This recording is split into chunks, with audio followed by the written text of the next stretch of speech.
আসসালামু আলাইকুম, hello everyone, back to my new blog. কাজের থেকে আসলাম মাত্র। আশা করি আপনারা সবাই ভালো আছেন। আমরা আল্লাহর রহমতে ভালো আছি।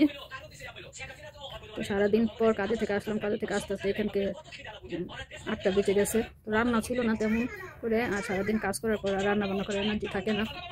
এর জন্য কী কী আয়োজন করছে এখন খাওয়ার জন্য আপনাদের সাথে একটু শেয়ার। যে ইলিশ মাছ ভাজছি, আলু ভর্তা বানাইছি, আর কালকের তরকারি ছিল এখানে হলো করলা, শাক আর চিংড়ি মাছ ছিল। সব একসাথে মিক্সড করে গরম করেছি। এখানে ট্যাংরা মাছের তরকারি, কালকে কাঁচা টমেটো আলু বেগুন দিয়ে রান্না করেছিলাম, আর ডাল আর পেঁয়াজও বানিয়েছিলাম। এখন এগুলো দিয়ে রাতের খাবারটা শেষ করবো, কেননা এখন আর এনার্জি নাই। সারাদিন পর কাজ করার পর রান্না বান্না করার এনার্জি থাকে না। আসো না, হয় এই যে তোমার প্লেট কো আমি পাতিলে খাবো। এখানে আসি কি হলো, তুমি পাতিল খেয়ে দাও, পাতিলেই খাবো। বিসমিল্লাহ। তুমি ডাল যতটুকু নাও নাও, আমি একটু কথা বলবো। ডাইলা নাও, নিবা না? না তুমি আজ খাইবে। ওই ওই ওই বাড়ির বাটি সব আমার দিয়ে দেখো।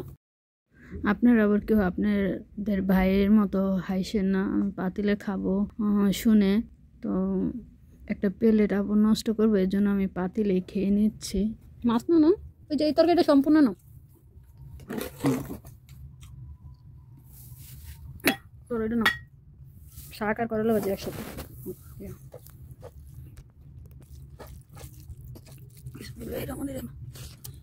মাছ পাও না? কোন মাছ?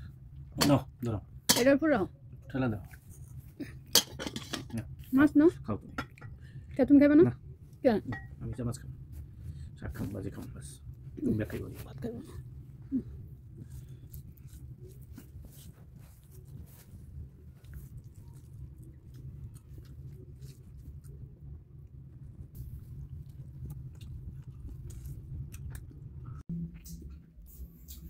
তো খাওয়া দাওয়া শেষ করলাম, এখন শুয়ে পড়বো। শরীরটা বেশি একটা ভালো লাগতেছে না। আমাদের এখানে রাত 10টা বেজে গেছে। তো সবাই ভালো থাকেন, আল্লাহ হাফেজ, আর আমাদের জন্য দোয়া করবেন।